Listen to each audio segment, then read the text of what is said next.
Faut-il être riche pour être écolo? Alors franchement, quand on voit les premières actions qu'on peut faire, tout semble coûter de l'argent. Se déplacer en train, c'est beaucoup plus cher que se déplacer en avion. Manger bio, local, c'est plus cher que d'acheter en supermarché. Et acheter une voiture électrique, n'en parlons même pas. Mais du coup, est-ce qu'il faut être riche pour agir pour le climat? Est-ce que c'est réservé qu'à une minorité de la population? Dans cette vidéo, on va essayer de voir si c'est vraiment nécessaire d'avoir beaucoup d'argent pour pouvoir agir pour le climat et dans quelle mesure. Alors prenons un exemple concret. Léa, 20 ans, elle est en BUT à Bordeaux. Sa famille habite à Lyon et elle n'a pas de régime particulier. Un jour, en parlant avec ses amis, elle prend vraiment conscience du problème climatique et elle décide de faire son empreinte carbone pour avoir une idée de ce qu'elle émet. Et elle est vraiment motivée à agir. Elle a le résultat sous les yeux. Voilà ce que ça donne. Alors ça, c'est l'empreinte carbone moyen d'un Français. On va essayer de voir dans chaque catégorie qu'est-ce que Léa pourrait faire et si ça lui coûterait beaucoup d'argent pour diminuer son impact. Alors la première catégorie, c'est le transport. Dans le transport, le premier émetteur, c'est la voiture. Très largement avec 2 tonnes de CO2 à elle toute seule. Alors elle utilise sa voiture déjà pour aller à l'IUT. Pour ça, les IUT à Bordeaux ne sont pas trop excentrés de la ville. Elle pourrait donc utiliser soit le vélo, soit les transports en commun pour s'y rendre sans trop de difficultés. La voiture, ça coûte très cher. Une voiture, c'est environ 6 000 € pour chaque ménage en France. Alors que là, si elle décide d'acheter un vélo ou un abonnement au transport en commun, on voit bien qu'elle en aura pour beaucoup moins cher. Alors Léa, elle utilise également sa voiture pour aller faire les courses. Alors pour les courses, il y a différentes alternatives qui existent. La première, elle pourrait aller au marché ou bien dans une AMAP. Les marchés et les AMAP se trouvent souvent en ville, elle pourra donc y aller à pied sans problème, sans utiliser la voiture. Une autre alternative pourrait être de se faire livrer une partie de ses courses, notamment par exemple avec La Fourche Bio.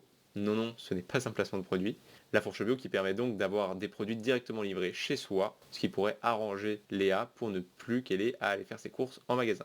Alors je reviens juste sur les AMAP et les marchés. Souvent ça peut avoir l'air un peu plus contraignant au début, mais je pense qu'une fois qu'on a pris l'habitude, ça peut être un véritable plaisir. Je m'écarte un peu, je reparlerai des AMAP et des marchés dans la partie alimentation. Alors Léa, du coup la deuxième raison pour laquelle elle prend sa voiture, c'est pour aller voir sa famille qui habite à Lyon. Alors là, plusieurs alternatives se proposent à elle. Soit elle peut utiliser le train, mais le train c'est vrai que ça coûte souvent cher. Une autre alternative pourrait être de prendre des bus. Les bus de nuit notamment peuvent être pratiques car ils ne prennent pas de temps dans la journée, mais forcément c'est quand même un peu plus contraignant. Mais par contre, ici ça va coûter vraiment moins cher que de prendre la voiture seule. À nouveau, une alternative pour baisser les coûts et le CO2 émis par personne, c'est le covoiturage. Léa pourrait notamment utiliser des applications comme Blablacar. La dernière possibilité que pourrait avoir Léa, c'est de prendre l'avion, mais bon là, en termes de carbone, on va pas trop s'étendre sur le sujet, c'est vraiment pas top. En fait, pour moi, le transport, il faut faire à ce qui s'adapte le mieux à chaque situation. Par exemple, si Léa a des affaires à déplacer, bon bah là, ce sera vraiment plus cohérent de prendre un Blablacar. Par contre, s'il y a des réductions sur les trains et qu'elle a le temps et que ça ne lui dérange pas d'aller jusqu'à Paris et que par exemple elle a quelque chose à faire là-bas, bon bah là forcément c'est plus pratique, c'est plus cohérent de prendre le train.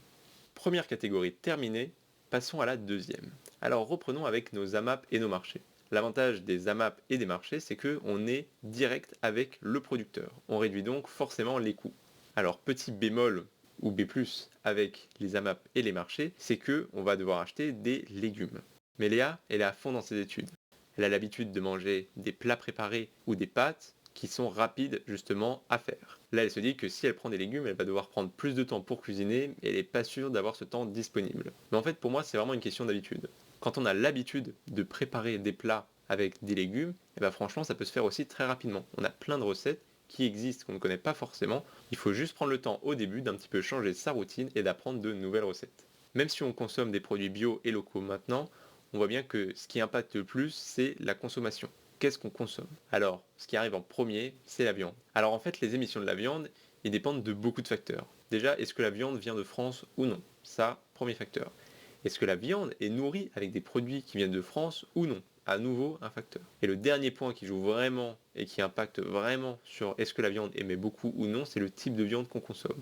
Le poisson émet beaucoup moins à produire que le veau, par exemple. Alors si on revient un petit peu sur notre première question, la question d'argent, ce qui coûte le moins cher, c'est de ne pas consommer de viande du tout. Là, il n'y a pas photo, on peut facilement devenir écolo, ça nous coûtera moins cher en nourriture. Bon alors si on décide de toujours consommer de la viande, par contre, il n'y a pas photo, consommer de la viande, si elle est plus responsable, elle est souvent plus chère. Malgré tout, quand on consomme de la viande, on peut peut-être essayer d'orienter un petit peu sa consommation pour prendre des viandes qui émettent un petit peu moins de CO2. Bon là, On est d'accord, je ne parle que du côté environnemental et je ne parle pas du côté bien-être animal.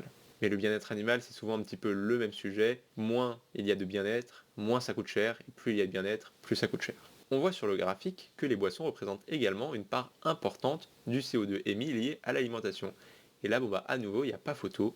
Si on consomme de l'eau du robinet, ce qui pollue le moins, c'est aussi ce qui coûte le moins cher. Bon, en fait, on se rend compte que globalement, pour la nourriture, consommer des produits qui sont moins impactants pour le climat, ça revient souvent moins cher.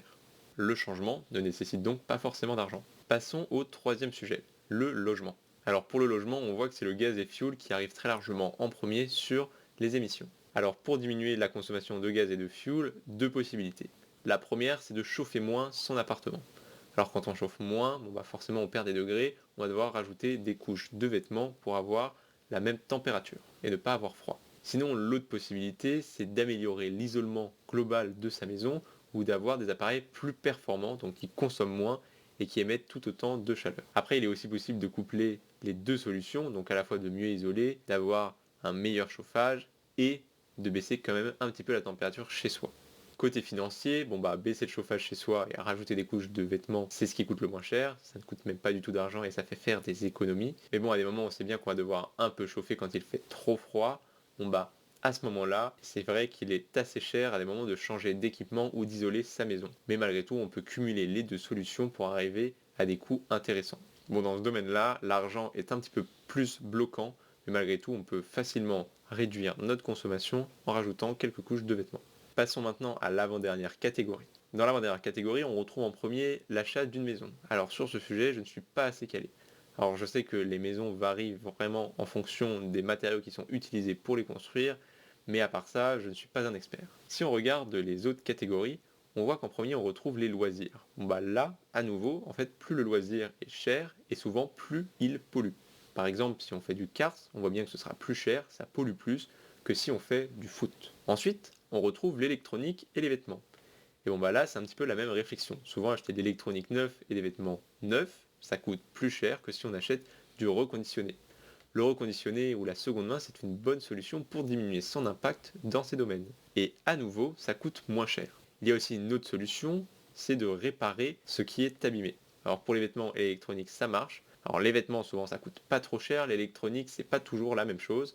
Ça peut même souvent coûter très très cher. Alors il y a de plus en plus de primes qui sont mises en place. Je pense qu'à des moments, ça peut commencer à devenir intéressant, mais c'est vrai que pour l'instant, encore dans la majeure partie des cas, ça coûte plus cher de réparer que d'acheter neuf. On retrouve ensuite les banques et les assurances. Alors je vais faire un petit point là-dessus. En banque, quand on place de l'argent, l'argent il est réinvesti dans des actions. Et les banques, actuellement, elles investissent dans ce qui est le plus rentable, c'est-à-dire les énergies fossiles et globalement des projets qui ne sont pas très durables. Alors maintenant, il commence à exister quelques banques qui sont quand même vraiment plus durables et qui ne sont pas forcément plus chères. Par exemple, moi je pourrais citer Gringot en compte courant ou l'ANEF pour les comptes épargne. Au niveau des assurances, c'est un petit peu le même raisonnement. Par contre, cette fois-ci, j'ai pas d'assurance particulière à vous conseiller. Chacune essaye un petit peu d'afficher des actions pour le climat qu'elles font, mais j'en connais pas une en particulier qui est plus investie que les autres. Alors, à nouveau, dans la plupart des cas que je viens de vous présenter pour cette catégorie, c'est souvent plus une question de choix personnel que d'argent. Passons maintenant à la dernière catégorie, les dépenses publiques. Alors là, si vous avez fait votre empreinte carbone, vous aurez vu qu'en fait, aucune question ne vous est posée sur ces domaines. Tout est prédéfini avant même que vous ne lanciez la simulation. Ce sont des valeurs fixes. Du coup, à ce niveau-là, je ne peux pas vous donner de conseils pour diminuer sur ce champ. Alors pour faire une conclusion un peu plus générale sur tous les domaines que je viens de vous présenter, dans la plupart des cas, c'est pas vraiment une question d'argent. C'est même souvent l'inverse. Souvent, plus on consomme, plus on pollue, plus ça coûte cher. Et moins on consomme, moins on pollue, moins ça coûte cher. Alors par contre, je vais apporter une nuance, c'est vrai que dans la plupart des cas, là je parle que de questions d'argent, mais ça peut souvent apporter de grandes contraintes. Mais par contre, du coup, on ne peut pas dire que c'est vraiment l'argent qui nous bloque pour agir. J'espère que cette vidéo vous aura plu. N'hésitez pas à citer en commentaire les actions que je n'aurais pas citées que vous faites au quotidien pour diminuer votre impact. Et moi je vous dis à bientôt.